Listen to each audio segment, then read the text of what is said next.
At 3:14 in the morning, a telephone rings inside a house where 2 people are already dead.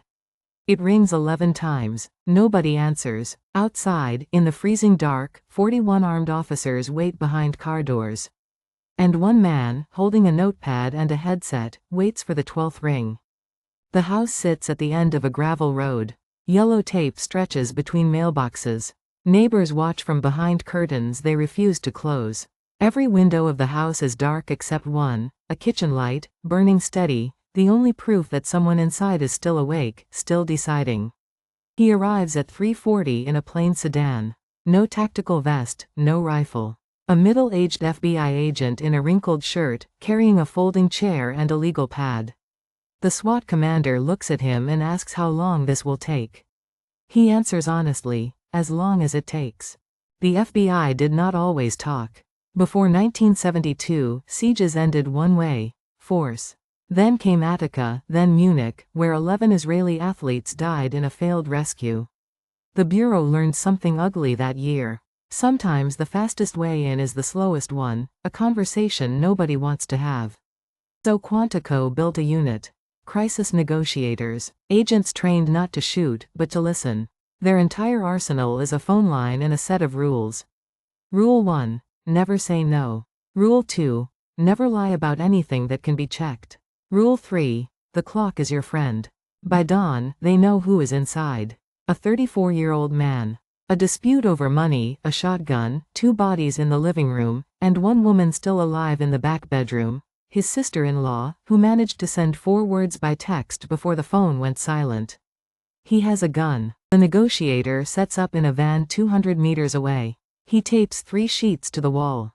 On the first, everything known about the man. On the second, everything unknown. On the third, 1 sentence, underlined twice, he is not a monster. He is a man. WHO is terrified. He dials. It rings. Nothing. He dials again, 4 minutes later.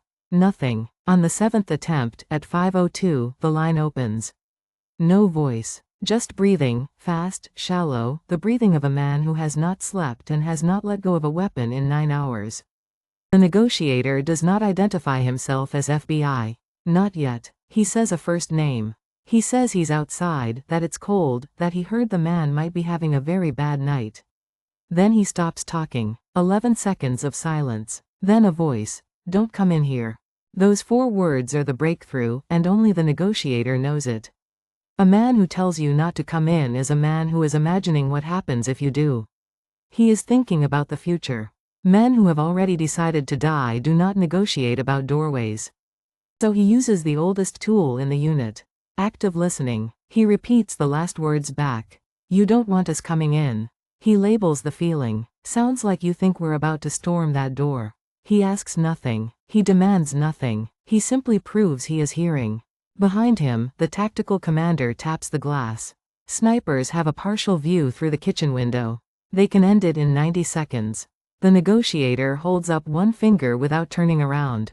Not yet. Every minute the phone stays open is a minute nobody's finger touches a trigger.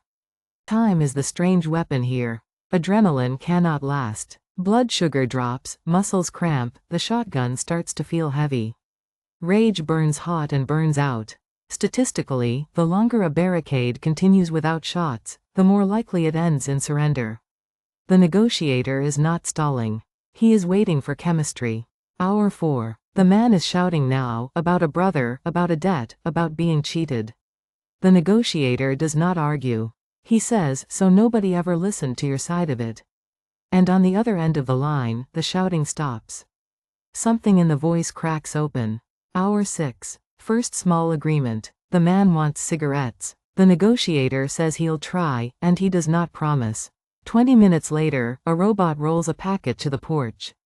In exchange, the man puts the shotgun on the kitchen table. Not down. On the table. It counts. Hour 9, it almost dies. A team moves to reposition, a boot scrapes gravel, a dog barks. The man screams that they lied, that they're coming.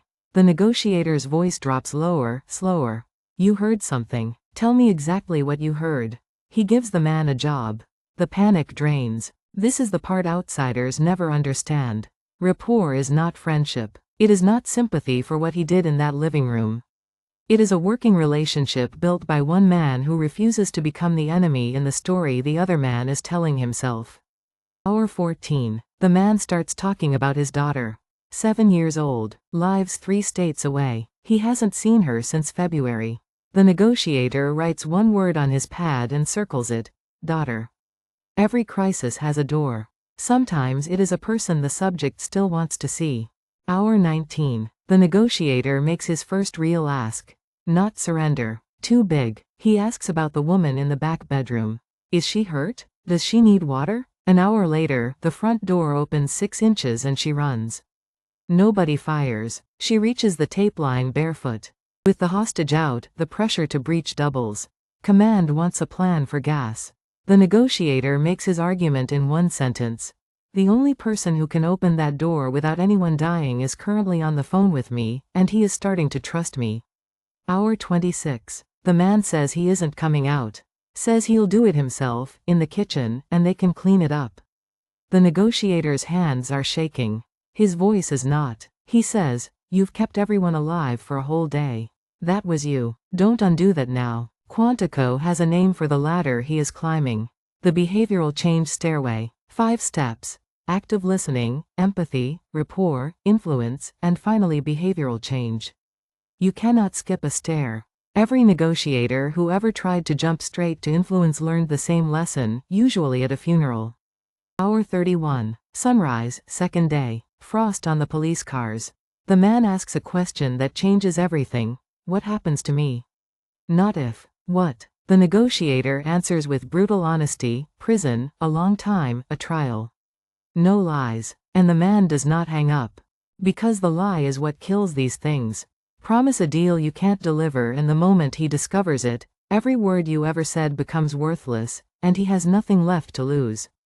Truth, delivered gently, is the only currency that survives contact with reality. Hour 34. They talk about the daughter again. About what she'll be told. About which version of her father she'll grow up with. The one who came out with his hands up, or the one they carried out under a sheet. The negotiator does not push. He just lets it sit. Hour 36. The man begins asking procedural questions. How many officers? Where should he stand? Should he take his boots off? This is the sound of surrender arriving, not a decision announced, but 100 small logistical worries. The negotiator answers each one like it is the most important question ever asked. They build the choreography together, word by word. Front door. Interior light off, porch light on. Weapon left on the kitchen table, unloaded, action open. Hands out first, empty, fingers spread. Walk to the mailbox. Kneel. And nobody, shouts at him. That last condition, the negotiator guarantees personally. Hour 38, minute 12. The porch light comes on. Radios go silent across the entire perimeter. The door opens all the way. A thin, filthy, exhausted man steps into daylight with his arms raised, walks 19 steps to the mailbox, and goes down on his knees in the wet grass. No shots fired. 2 officers cuff him. He asks one question as they walk him to the car. Is the guy on the phone here? The negotiator steps out of the van. They look at each other for maybe 3 seconds. Neither says anything. Then the car door closes. The FBI's negotiators resolve the overwhelming majority of barricade situations without violence. Thousands of hours of talking, most of it never reported. No gunfire, no headline. Just a man in a wrinkled shirt with a notepad, proving the oldest thing about this work. Sometimes the loudest weapon in the room is patience.